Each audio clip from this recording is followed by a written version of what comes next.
अध्याय 25।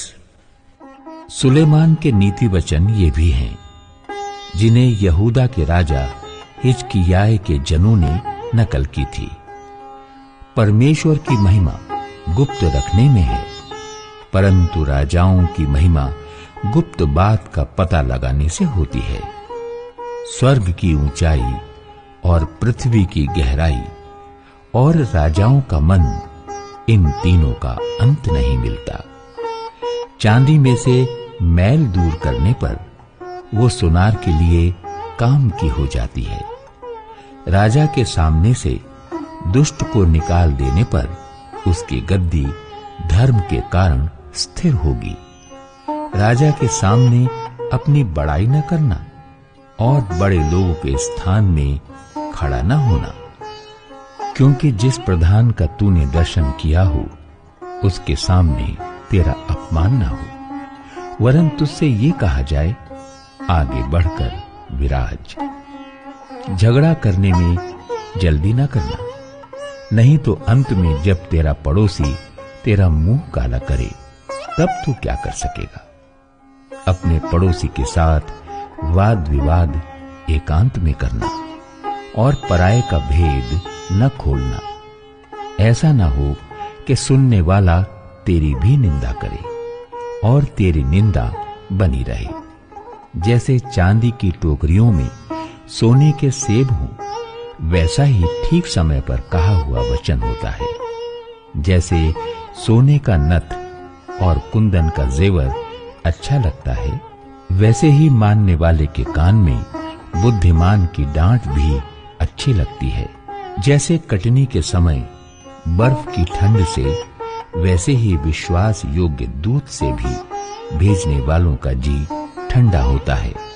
जैसे बादल और पवन बिना वृष्टि निर्लाभ होते हैं, वैसे ही झूठ मूठ दान देने वाले का बड़ाई मारना होता है।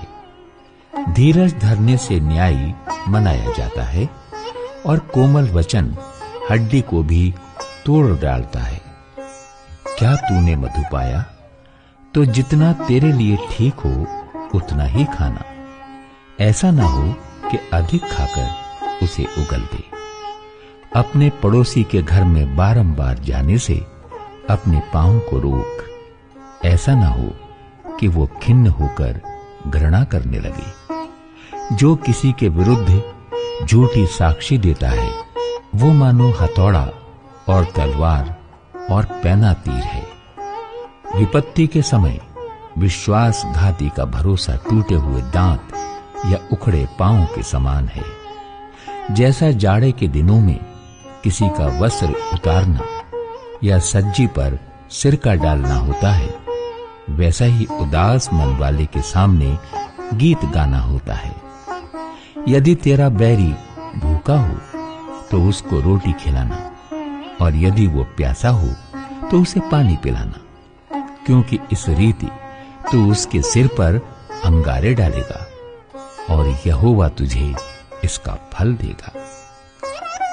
जैसे उत्तरी वायु वर्षा को लाती है, वैसे ही चुगली करने से मुख पर क्रोध छा जाता है। लंबे चौड़े घर में झगड़ालू पत्नी के संग रहने से छत के कोने पर रहना उत्तम है। जैसा थके मांदे के प्राणों के लिए ठंडा पानी होता है, वैसा ही दूर देश से आया हुआ शुभ समाचार भी होता है। जो धर्मी दुष्ट के कहने में आता है, वो गंदले सोते और बिगड़े हुए कुंड के समान है। बहुत मधु खाना अच्छा नहीं, परंतु कठिन बातों की पूछताछ महिमा का कारण होता है। जिसकी आत्मा वश में नहीं, वो ऐसे नगर के समान है जिसकी शहर पनाह घेराव करके तोड़ दी गई हो।